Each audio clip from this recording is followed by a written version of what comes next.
Lasing sa ibang bahay. Malabo yan sa akin. Not guilty. Hindi nga ako umiinom eh. Ay, guilty. Guilty si Max, pero ayaw. Yung ibang bahay naman is friend ko naman. Hindi naman siya stranger na na-meet ko lang sa party or what. Pero magugulat na lang ako na nasan ako, anong bahay to? Buti na lang best friend ko yung katabi ko. So ikaw, Pars, guilty or not guilty? Sobrang dami ko ng time na nalasing ako, of course. Pero natutulog na lang ako sa car. Ayun. Sa But not in parking. their house. Oo, pero Basta umabot ka sa kotse mo, mas- okay na. Naiyahala ako na the following day na, di ba? Nang hassle Aga, ka. hassle. Oo nga naman. Sa car na Nice lang, one, nice siguro. one. Yung na-advise ko din sa mga... Ikaw, Mars. Mars, nalalasing ba sa tubig? Mars, hindi nga ako umiinom. Ever? Even when you were younger? Alam mo, Mars, the goal of my friends nung bachelorette ko really was to get me You drunk. That was Hindi ka it. lang- Kasi hindi hindi ka talaga ako umiinom. That was the one time, siguro just that time, that night, and my wedding night. Yun lang. Mars. Ako ganun din. It has never happened to me na sa ibang bahay ako nagising.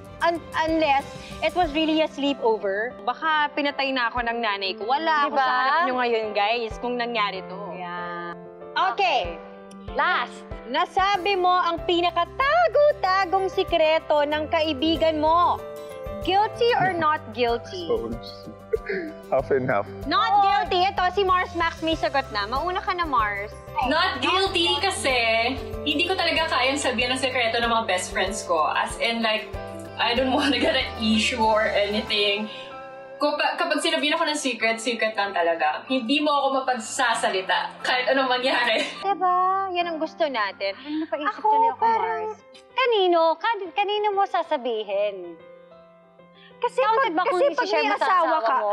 Totoo Diba? eh. Kasi diba, you kinda need to talk to someone about Yeah, it. you have to like release it to someone, otherwise the burden is just with you. Oo. So parang counted ba yun kung sinishare ko sa asawa ko na Yeah, minsan yung oo asawa nga ko, eh. most of the time, hindi naman siya nakikinig, so parang not counted. Ganun lang siya. Pero I don't think he really like remembers Absorbs. all the Oo, details, yeah, Mars. true. So Actually, yun, totoo. half-half ako, Mars. Sige, Half-half. nandyan din ako. Okay, okay. Half-half. Kasi isi-share ko din malamang yan sa asawa ko.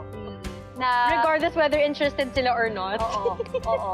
Actually, Okay. Mars, yung isa pang problema ko rin, I'm also forgetful. So malamang baka nakalimutan ko na rin yung kwento or sikreto ng kaibigan ko. So hindi ko din siya naichika. Tama ka dyan, Mars.